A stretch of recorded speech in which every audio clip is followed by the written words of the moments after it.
Good morning. বলেছিলাম সবকটা independence day celebration তোমাদের সাথে শেয়ার করব। এরই মধ্যে হয়েছে এক বিপত্তি, লোকাল ট্রেনে ঠেলাঠেলিতে দেখো আমার ব্যাগের চেন খুলে বেরিয়ে গেছে। যাই হোক, ওই সিচুয়েশনের মধ্যেই ব্যাগটা যা হোক করে নিয়ে স্কুলে আমি পৌঁছে গেলাম। স্কুলে পৌঁছাতে না পৌঁছাতেই বাচ্চারা নিজেদের অ্যাক্টিভিটি স্টার্ট করে দেয়, ড্রয়িং করা।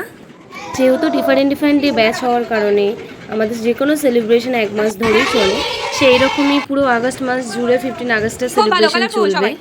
তার মধ্যে সেদিনকে দেখো ওরা কত সুন্দর করে সেজে এসেছিলো। আমি বলেছিলাম তোমাদের ফটো ভিডিও করব, তোমরা সুন্দর করে সেজে আসবে, তাই দেখো সবাই মনের মতো করে সেজেছে। আর ওদের একটাই রিকোয়েস্ট ছিল, ম্যাম আমাদের কিন্তু ডান্স আর সিঙ্গিংয়ের ভিডিও করতে হবে। সেই জন্য দেখো আমি ওদের ডান্স আর সিঙ্গিংয়ের কিছু ভিডিও অ্যান্ড ফটো ক্লিপ নিয়েছি। এখনকার দিনে প্রতিটা বাচ্চা এত ইন্টেলিজেন্ট যে আমরা ওদেরকে দেখে ইন্সপায়ার হই যে না, একটা বাচ্চা কতগুলো অ্যাক্টিভিটি একসাথে করতে পারে।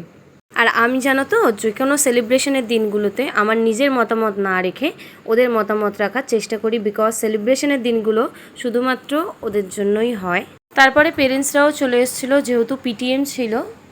তারপরে পিটিএম করে সবার সাথে কথাবার্তা শেষ করে আমাদের ক্লাস শেষ হয়ে গেল।